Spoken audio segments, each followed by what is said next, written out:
You know, if you didn't know all that, now you know a lot about a guy whose name maybe you didn't even know. But John Schael has directed what's become one of the top 5 athletic departments in America in Division III sports. John, when you got there in 1976, though, what'd you inherit? Well, it was a lot different then than it is today, I can tell you that. When I arrived in 1978, actually, Greg, during the interviewing process, I was given a tour of the athletic facilities. I went out onto Francis Field, and we had a third of a mile track, less than desirable playing conditions on Francis Field, and a collapsing stadium. Then they took me into the field house. That was a real treat. I was met with 6 black starlings and broken windows and no basketball for men or women. And then I went down into the training room, and that was pretty exciting as well. We had 1 trainer, 1 taping table, a heat lamp, and a box of tape and wraps. So that was basically what I came into. But the neat thing was that I was given an opportunity and a challenge and a chance to change an existing landscape to a preferred one. Oh, I know you were largely responsible for opening their eyes, too. I went there, as you know, as a baseball player, and they didn't care about us at all. We were lucky to be able to play. So you turned things around, won all the championships, or you led the university to these championships. I know it's the players, and I know how it's done, but you know, I've been around John a long time and been on the athletic boards over there, and my impression has always been that Washington U has reached the level they have reached because this man knows people. He knows who to hire, how to hire them, and how to keep them. It's the quality of coaches of that university that makes it run. Well, I'm so I am moved each and every day that I sat in that chair as the director of athletics with the quality of people that we've been able to attract to Washington University. They're leaders, they're communicators, they're motivators, they have high expectations, and they manage and organize for success. And we have several of our national championship coaches with us tonight. We have Nancy Fay, Mark Edwards, and Terry Clemens is with us this evening.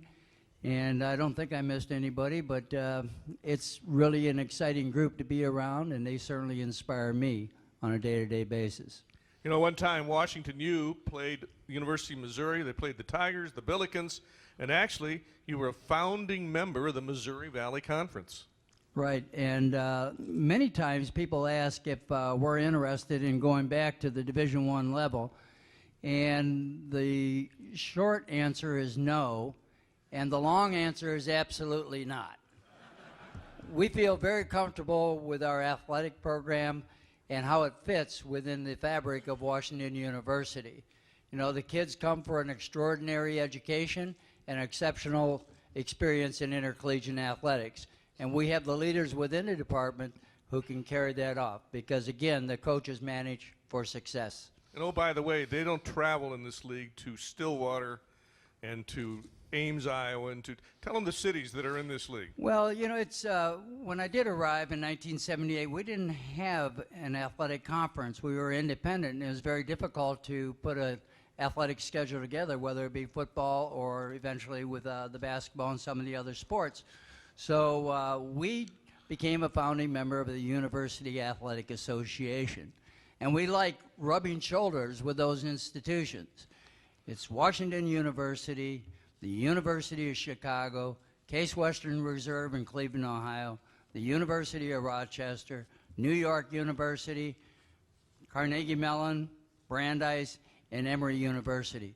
It's great company to keep, and they all have the right philosophy towards intercollegiate athletics. All right, you told me a funny story today. I'm going to tell you a different one. Okay, it's not in the script. Go ahead. But I was thinking, you know, after 36 years, there are lots of stories. This is one of my favorites. Our women's tennis coach fell ill, so they needed a coach to take the team to the University Athletic Association championships, and that happened to be me. So everything was going well. We landed in Rochester, the host city, and went into the airport, and I tried to pick up our van. I had a confirmation number and everything. no van was ready for us. And you can imagine, as a coach, to arrive with 11 kids, no van, that doesn't say much about organization. So anyway, the attitude towards that particular situation wasn't very positive either, and I was pretty upset. But in any event, about an hour and a half later, without any apology, they said, well, we found you a van. I said, oh, that's fantastic. The girls will be happy. Well, what they did was gave me a van that said airport shuttle.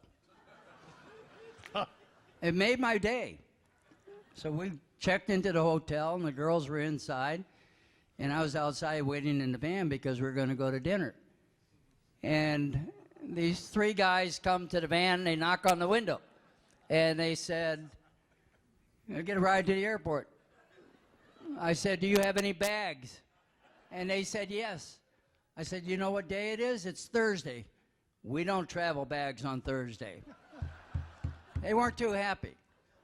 The next day I was sitting out there early in the morning, and three guys came up, and they wanted a ride to the airport. And I said, not today. Today's ladies' day. Well, they weren't very happy with that either. But I'll tell you, I had a lot of fun working that gig, and I worked it until Sunday. So that's one of my favorite stories. I have many more, but. And was offered a job, by the way, by the airport shuttle. Ladies and gentlemen, welcome John Schael to the St. Louis Sports Hall of Fame.